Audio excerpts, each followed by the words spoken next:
Selamat pagi Bapak Ibu dosen, perkenalkan nama saya Ivana Febris dengan NIM 17A10047 dan di video ini saya akan presentasikan tentang LPA saya dengan judul Gereja dan Taman Doa dengan Pengelolaan Sumber Daya Air.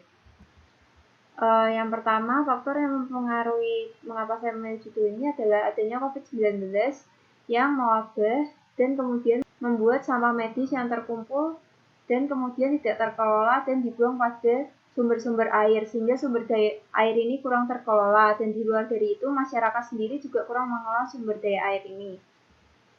Lalu pada zaman sekarang gereja Kristen ini juga tidak memiliki suatu ketentuan yang tertentu untuk tata ruangnya, sehingga tata ruang pada gereja Kristen ini tidak memiliki suatu ketentuan. Bagi umat Kristen, gereja ialah tempat untuk bertemu dengan Tuhan, dan selain itu umat Kristen juga mempercayai bahwa air adalah lambang suatu kehidupan, sehingga baik untuk memasukkan elemen air ke dalam gereja. Lalu setelah itu ada gambaran umum. Untuk gambaran umum gereja ini sendiri, umat Kristen mempercayai bahwa gereja ini merupakan tempat ibadah, dan dalam bahasa Inggris juga memiliki arti sesuatu yang berasal dari Tuhan. Dan ada bahasa Yunani yang mengartikan juga bahwa gereja ini suatu kelompok yang diutus untuk keluar.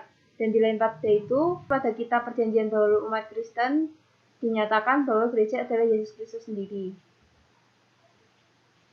Kemudian yang selanjutnya adalah gereja merupakan suatu tempat yang memiliki berbagai macam ruangan untuk memenuhi aktivitas-aktivitas pengunjung, sehingga di gereja ini tidak hanya tempat untuk beribadah, namun juga contohnya untuk berkonseling atau yang lainnya seperti kafetaria. Dan pengguna dari gereja ini sendiri berasal dari berbagai kalangan dan dari berbagai macam usia, sehingga harus disesuaikan. Dan bila dilihat dari aspek pengguna, gereja ini dibagi menjadi beberapa bagian, yaitu pelayan atau pekerja gereja dan staf, dan juga jemaat gereja. Lalu yang selanjutnya yaitu berdasarkan kegiatannya, gereja ini juga dibagi menjadi 3 macam, yaitu private, publik, dan juga service. Dan berdasarkan desainnya, desain dari gereja ini terus berubah-ubah seiring dengan perkembangan zaman. Dan pada saat sekarang ini, banyak sekali gereja Kristen yang mengadopsi bentuk-bentuk modern seperti yang ada pada gambar berikut. Kemudian untuk lokasinya sendiri, lokasinya berada di BSD Boulevard, yaitu yang tepatnya pada Kecamatan Mijen, Kota Semarang. Dan berdasarkan lokasi tersebut, lokasi ini termasuk pada BWK 9. Di lokasi sekitar tapak ini terdapat banyak fungsi bangunan, yang contohnya adalah seperti kantor, kafe, rumah hunian, dan juga supermarket. Lalu untuk analisa dan pemrograman arsitekturnya ini sendiri, pengguna dari gereja ini berasal dari berbagai macam golongan, sehingga dibutuhkan desain yang universal untuk memadai alat transportasi yang digunakan atau tempat duduk dan bahkan untuk tempat parkirnya.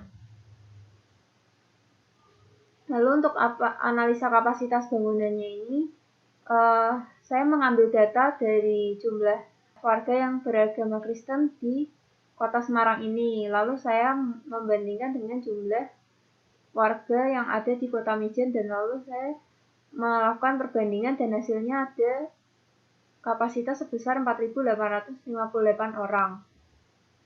Lalu ini untuk skema sirkulasi gerejanya sendiri yang untuk pekerja, yaitu pekerja pergi ke parkir kendaraan, kemudian ke taman doa, lalu selain itu ke ruang pekerja, ruang istirahat, ruang konseling, dan juga dari ruang pekerja bisa menuju ke backstage, dan dari ruang beristirahat bisa menuju ke toilet.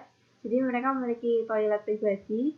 Lalu dari backstage bisa menuju ke mimbar, ke lobi, kafetaria, dan lalu selanjutnya bisa ke ruang baptis. Untuk jemaat sendiri, setelah parkir kendaraan bisa menuju ke taman doa, ke lobi, ke toilet, ruang baptis, ruang konseling, kafetaria, ruang ibadah utama, dan juga ruang ibadah sekolah minggu, mungkin untuk menjemput anak yang sedang sekolah minggu. Lalu setelah itu ruang kelas sekolah minggu dan toilet.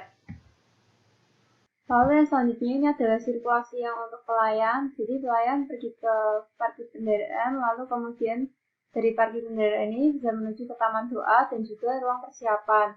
Dari ruang persiapan bisa menuju ke toilet dan juga backstage.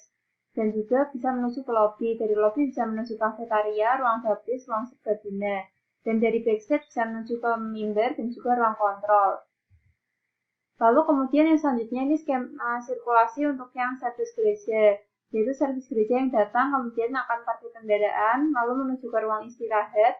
Dari ruang istirahat ini bisa menuju ke hallway dan juga toilet untuk servis gereja. Kemudian dari hallway ini bisa menuju ke lobby dan dari lobby bisa menuju ke ruang konseling, ruang kebaktian umum atau anak, gudang, dan juga ruang serbaguna. Kemudian ini adalah analisa program arsitekturnya juga. Bisa dilihat pada gambar, tapaknya ini masih kosong dan juga konturnya ini sedikit miring. Dan selain itu, pemetaan pada curah air hujan juga menjadi suatu pertimbangan pada bangunan ini. Yaitu bisa dilihat pada gambar, dan wilayah ini termasuk pada Kecamatan Mijen dengan curah hujan sebesar 6,3 mm. Kemudian ini adalah analisa dan program ruang arsitektur, masih menganalisis program tapak. Ini adalah zonasi ruang luarnya. Lalu ini ada zonasi ruang luar yang dilingkupi oleh tapak bangunan, lahan parkir, ruang terbuka hijau, titik kumpul evakuasi. Lalu juga ada perhitungan luas lahan efektif, yaitu 1 kali 2.500 dan kali 1, dan hasilnya adalah 2.500 meter persegi. Kemudian ini ada beberapa contoh dari lingkungan buatannya, yaitu di sekitar tapak ini terdapat kafe, tempat makan, dan juga klaster dari perumahan ini sendiri, yaitu terdapat Mr. K PSB, KFC PSB, klaster perumahan PSB, PSB Lake, dan juga Lakers Resto. Kemudian ini untuk analisa kondisi dari tapaknya ini sendiri. Suhu pada tapak ini 31 derajat Celcius dan pergerakan anginnya sebesar 2 meter per second ke arah barat laut dan angin berhembus sebesar 8 meter per second dan juga kelembapannya adalah 59% yang masih tergolong normal. Lalu untuk penulisan masalahnya, dari besaran ruang kegiatan umumnya, yaitu menggunakan perhitungan dengan jemaat yang duduk dengan kondisi kursi yang tetap ada pada tempatnya. Dan untuk perhitungan sirkulasi penggunanya, pada bangunan ini berdasarkan jenis pengguna, yaitu jemaat, pekerja, pelayan, dan servis. Untuk bisa memenuhi kenyamanan ruang, maka gereja ini memerlukan AC. Dan selain itu juga membutuhkan pengharum ruangan supaya bisa menjadi lebih nyaman. Dan karakter pengguna khususnya pada bangunan ini adalah pengguna disabilitas, sehingga perlu dipikirkan untuk sirkulasinya dan hingga parkirnya. Lalu pada bangunan ini juga memerlukan untuk penyediaan air bersih, karena pada bangunan ini banyak digunakan air bersih untuk memenuhi aktivitas. Lalu ini adalah masalah fungsi gereja terhadap lingkungan dan tapak, yaitu terhadap lingkungan sekitar tapak, ada fungsi bangunan yang merupakan gereja dan biasanya jemaat itu bergereja di gereja yang di dekat rumahnya, sehingga ini seharusnya menjadi suatu poin plus bagi warga sekitar yang memiliki agama Kristen karena terdapat gereja yang lebih mudah diakses. Dan terhadap aksesnya, dampaknya itu transportasi umum ini membantu untuk orang yang berada jauh dari tapak bisa dengan mudah mengakses. Lalu fungsi gereja terhadap tapak, karena tapak ini masih merupakan lahan hijau, maka perlu dilakukan pelestarian terhadap lahan hijau. Lalu identifikasi permasalahannya, yaitu permasalahan yang ditimbulkan berdasarkan analisa permasalahan adalah bagaimana menunjang aktivitas menggunakan air yang lebih efektif. Dan dengan penggunaan ini kita bisa menggunakan teknologi. Selain itu, kita juga perlu melakukan pelestarian terhadap lahan hijau karena tapak yang dipakai ini masih merupakan lahan hijau sehingga harus tetap dilestarikan. Lalu dampak gereja dengan kemajuan teknologi pada kaum milenial, ini yang merupakan kenyataan dari masalahnya itu sendiri, yaitu penggunaan teknologi dengan memasukkan unsur air pada bangunan gereja karena air merupakan lambang kehidupan bagi umat Kristiani. Untuk fasilitas taman doanya, dikarenakan saat ini letak taman gereja dan juga gereja sangat berjauhan sehingga untuk orang bisa mengakses taman doa ini memerlukan waktu yang panjang. Selain itu, air merupakan kebutuhan pokok pada bangunan gereja sehingga penggunaan teknologi diharapkan bisa membantu untuk memenuhi kebutuhan air pada bangunan gereja ini. Pada penerapannya, gereja ini bisa menggunakan smart building. Smart building ini merupakan teknologi yang dipercaya bisa menghemat 50% dari energi yang ada. Sehingga dalam penggunaan smart building ini diharapkan bisa menjadi suatu jalan yang efektif bagi suatu gereja yang modern. Lalu untuk permasalahan season 2, maka gereja ini bisa diberikan taman doa, dan taman doa ini harus memiliki perhitungan terhadap landscape-nya, sehingga taman doa ini bisa tercermin sebagai taman doa yang fungsinya adalah untuk memuji dan menyembah Tuhan dan juga bertemu dengan Tuhan melalui doa dan juga pujian. Lalu untuk gazebo doa ini dibuat dikarenakan jangka waktu berdoa orang Kristen yang lama, sehingga diperlukan tempat untuk bernaung dan juga untuk duduk dan kemudian memuji dan menyembah Tuhan dan juga bernyanyi. Lalu penggunaan rain harvesting yang merupakan pemecahan masalah 3. Rain harvesting ini bisa menjadi suatu cara untuk mengelola air. Berikut adalah sistem dari rain harvesting itu sendiri. Alasan dari penggunaan sistem rain harvesting ini adalah dikarenakan pemasukan unsur air pada gereja ini.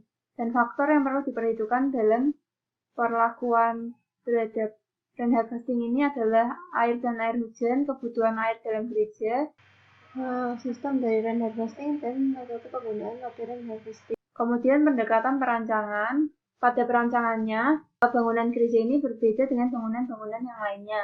Bangunan gereja ini didesain dengan kapasitas yang sesuai dengan berapa jemaat yang bisa ditampung. Karena gereja ini memiliki suatu aktivitas yang berbeda. Dalam ibadahnya ini, orang yang berdatangan akan berdatangan pada waktu yang sama dan berbeda seperti mall. Orangnya datangnya tidak pada saat yang bersamaan. Untuk mengatasi hal ini, bisa dilakukan pembagian terhadap ibadah, yaitu bisa dibagi 2 ibadah atau bahkan 3 ibadah. Kemudian untuk penggunaan teknologi dalam mendesain suatu bangunan saat ini banyak digunakan. Teknologi yang digunakan bisa bermacam-macam, seperti struktur, fasad kinetik, dan penggunaan teknologi yang lainnya. Dalam perancangannya, tata ruang dalam bangunan ini bisa dibagi menjadi 2, yaitu secara radial dan juga linear. Untuk radial ini sendiri artinya adalah terpusat, yaitu pada bagian ruang ibadah utama itu bersifat radial karena semua tempat duduk akan terpusat pada mimbar. Dan juga bersifat linear karena bila diurutkan, ruangan-ruangannya adalah berjalan dari ruangan yang paling publik kemudian menuju ke ruangan yang paling private.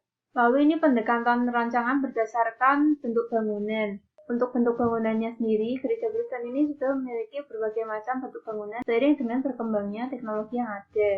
Dan bisa dilihat seperti pada gambar, desain-desainnya ini sudah mencerminkan suatu bangunan yang modern. Namun, di luar dari itu, bangunan gereja ini tetap harus bisa menggambarkan bagaimana gereja Kristen itu. Dan selain itu, bangunan ini sendiri juga harus terdiri dari 2 lantai dikarenakan peraturan daerah berkata bahwa untuk bangunan keagamaan yang diizinkan adalah setinggi 2 lantai. Dan untuk pendekatan perancangan pada struktur bangunannya sendiri ini, struktur dipilih berdasarkan fungsi bangunan yang diambil. Dikarenakan gereja ini biasanya tidak memiliki kolom di tengah-tengah ruang ibadah, sehingga strukturnya ini bisa dikatakan sebagai struktur bentang lebar. Hal ini diperlakukan dikarenakan tidak adanya kolom di tengah-tengah ruangan. Dan tidak adanya kolom ini dilakukan dikarenakan apabila ada kolom, maka bisa mengganggu aktivitas yang ada, yaitu berupa mengganggu pemandangan terhadap mimbar. Dan selain struktur tersebut, juga bangunan ini menggunakan struktur 2 lantai, dikarenakan aturan setempat yang hanya memperbolehkan bangunan dengan tinggi 2 lantai. Kemudian yang selanjutnya ini adalah pendekatan perancangan berdasarkan tata ruang tapak. Perancangan tata ruang tapak ini terdiri dari gedung, gereja, taman doa, dan juga lahan parkir dan kendaraan. Bangunan utamanya adalah bangunan gereja itu sendiri, sehingga point of interest dari bangunan ini adalah bangunan gerejanya. Sehingga peletakan bangunan gereja seharusnya lebih mudah terlihat dan lebih mudah untuk diakses. Selain itu, karena bangunan ini merupakan kesatuan antara gereja dan taman gereja, maka letaknya diharuskan tidak terlalu jauh supaya terlihat menjadi suatu kesatuan dan juga mudah diakses oleh penggunanya. Sekian presentasi dari saya, dan atas perhatiannya saya mengucapkan terima kasih.